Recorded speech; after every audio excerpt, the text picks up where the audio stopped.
Corbin rocked as Nats get shut out by Twins, updated. There hadn't been a night like this, not for the Nationals and not for Patrick Corbin in a while. The kind of night when you know early on it's going to be one of those nights. The kind of night that too often defined Corbin's 2020-23 seasons but seemingly had occurred with less frequency so far in 2024.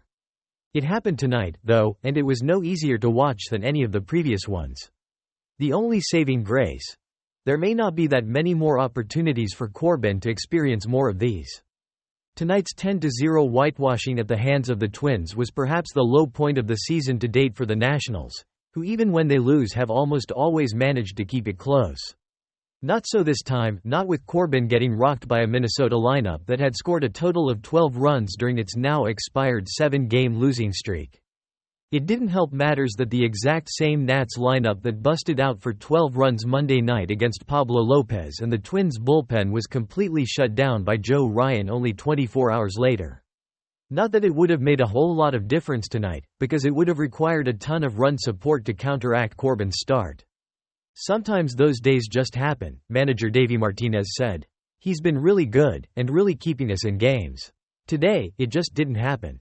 The left-hander indeed took the mound tonight on something of a sustained upswing, at least by his admittedly low standards. Over his last 5 games, he had a 3.46 ERA, minimizing damage in large part because he kept the ball in the yard, surrendering only 1 homer in 26 innings. It was quickly apparent tonight would be different. Though Corbin escaped a first-inning jam that included a runner on third with 2 out, he did not duplicate the feat in the top of the second. Byron Buxton opened that frame by driving a cutter to right center for a leadoff homer. The Twins would add a second run before the inning was over. Jose Miranda took his turn in the top of the third, launching a letter-high fastball from Corbin deep to left for a 2-run homer and a 4-0 lead.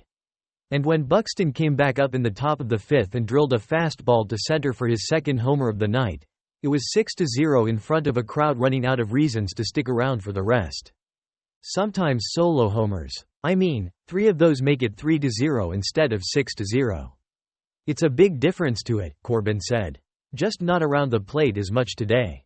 And the location on some of those fastballs weren't there. Overall, one of those days where it seemed like anything I threw got hit.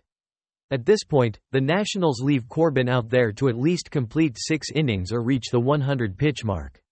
He did both tonight, giving up 2 more runs in the top of the 6th and finally exiting with a total of 106 pitches thrown, his ERA having jumped from 5.59 to 6.29 following his worst start of the season.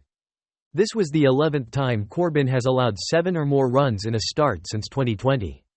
Only Jordan Lyles, with 12, has done it more times. I know some of these games happen sometimes. It stinks, obviously, he said. I'm upset about it. But it's your start day. You go out there every 5th day, you try to go as deep as you can. You never want to come out and let the bullpen eat up some of those innings. Sometimes it stinks, but it's your job. You've got to go out there, fight through and try to go as deep as you can. For 4 years now, fans have asked what it will take for the Nats to drop Corbin from their rotation. To this point, the organization's argument has been fairly simple. Until there are clearly 5 better options, he'll remain. The $140 million contract he signed prior to the 2019 season, of course,